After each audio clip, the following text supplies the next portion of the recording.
Hello everyone, welcome back to our channel Tanya to guide.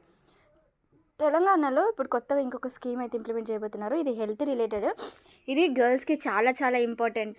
And దీన్ని అంగన్వాడీల ద్వారా అయితే స్టార్ట్ చేయబోతున్నారు. అంటే అమ్మాయిలని కాపాడుకోవాలి. ఇప్పుడు భ్రూణ హత్యలు కానివ్వండి, ఆడపిల్లని తెలిసి చంపడం కానీ ఇట్లాంటివి చాలా జరుగుతున్నాయి. కాబట్టి ఇట్లాంటి వాటిని జరగకుండా అండ్ అలాగే అమ్మాయిల హెల్త్ మంచిగా ఉంటేనే ఒక మంచి ఫ్యూచర్ జనరేషన్ ఇవ్వచ్చు. ఎందుకంటే వాళ్ళే బర్త్ ఇవ్వడం కానివ్వండి, ఇవన్నీ చాలా ఉంటాయి. సో ఇట్లాంటి కాంప్లెక్సిటీస్ అన్నీ ఉంటాయి. కాబట్టి వాళ్ళకి ఒక మంచి హెల్తీ లైఫ్ ఇవ్వాలని ఒక ఇంటెన్షన్ తోటి ఆడపిల్లలకి శక్తినిద్దాం, ఆరోగ్య తెలంగాణను నిర్మిద్దాం అనే ఒక నినాదం. ఈ నినాదము మనకి కరెంట్ అఫైర్స్లో కూడా చాలా చాలా ఇంపార్టెంట్. మళ్ళీ ఒకసారి చెప్తున్నాను, ఆడపిల్లలకి శక్తినిద్దాం, ఆరోగ్య తెలంగాణను నిర్మిద్దాం అనే ఒక కొత్త నినాదంతో సరికొత్త పథకానికి శ్రీకారం చుట్టింది. సో రక్తహీనతతోటి బాధపడుతున్న కౌమార బాలికలకు పోషకాహారాన్ని అందజేయడానికి మహిళా శిశు సంక్షేమ శాఖ మొదలు ఈ కార్యక్రమాన్ని పెట్టింది.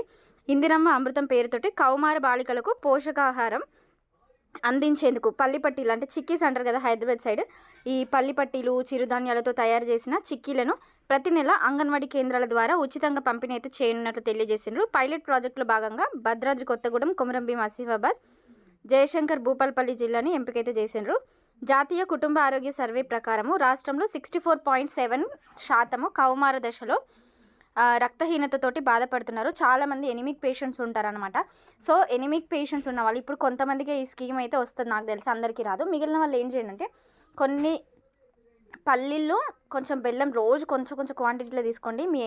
మీ ఎనిమిక్ అనేది పోతుంది డెఫినెట్లీ. ఇది ట్రై చేసి చూడండి. నెక్స్ట్ ఇందిరమ్మ అమృతం పేరుతోటి 14 ఏళ్ళ నుంచి 18 ఏళ్ళ వయసు ఉన్న కౌమార బాలికలు, కౌమార అడల్ట్ ఏజ్ అన్నమాట. సో ఈ ఏజ్ గ్రూప్ పిల్లలకి ఇదైతే ఇవ్వడం జరుగుతుంది.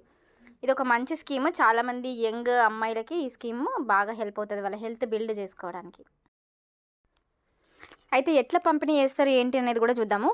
సో నెలకు 2 సార్లు అయితే పంపిణీ చేస్తారంట. రోజుకు ఒకటి చొప్పున ఒక నెలకి 30 చిక్కీలు అందజేస్తారు. ఒక్కొక్క చిక్కీలో minimum 600 calories, 18 to 20 grams of proteins వీటిలో అందే అంత దీన్ని అయితే బిల్డ్ చేస్తున్నారంట. అంటే ప్రిపేర్ చేయడము 15 కిలోల 15 చిక్కీల చొప్పున నెలకి 2 సార్లు అంగన్వాడీ కేంద్రాలలో ఇందిరమ్మ అమృతం పేరున దీన్ని అయితే స్టార్ట్ చేస్తున్నారు. ఎట్లాంటి అవకతవకలు జరగకుండా మాత్రం దీన్ని చూసుకోవాలి. ఎందుకంటే ఇవాళ రేపు చాలామంది అంగన్వాడీ వాళ్ళు ఎట్లున్నారంటే ఫుడ్ కానివ్వండి, గ్రాసరీస్ అన్ని తీసుకెళ్ళిపోతూ ఉంటారు. సో అట్లాంటివి ఏవి జరగకుండా నిరంతరం మానిటర్ చేసి ఎప్పటికప్పుడు ఇన్స్పెక్షన్స్ చేయండి. ఇప్పుడు రేషన్ బియ్యంలను ఎట్లనైతే పట్టి వేస్తున్నారో అట్లాగే అంగన్వాడీ సెంటర్స్ మీద కూడా చాలా ఫోకస్ పెట్టాలి. అప్పుడైతేనే వాళ్ళకి భయం అనేది ఉంటుంది అండ్ వాళ్ళు అన్నీ కూడా తీసుకొని వెళ్ళరు. ఇదేదో నేను చెప్పింది కాదు, అప్పట్లో చాలా ఆర్టికల్స్ అంగన్వాడీల పైన, రేషన్ బియ్యం పైన చాలా ఆర్టికల్స్ పేపర్లోనే రావడం అయితే జరిగింది.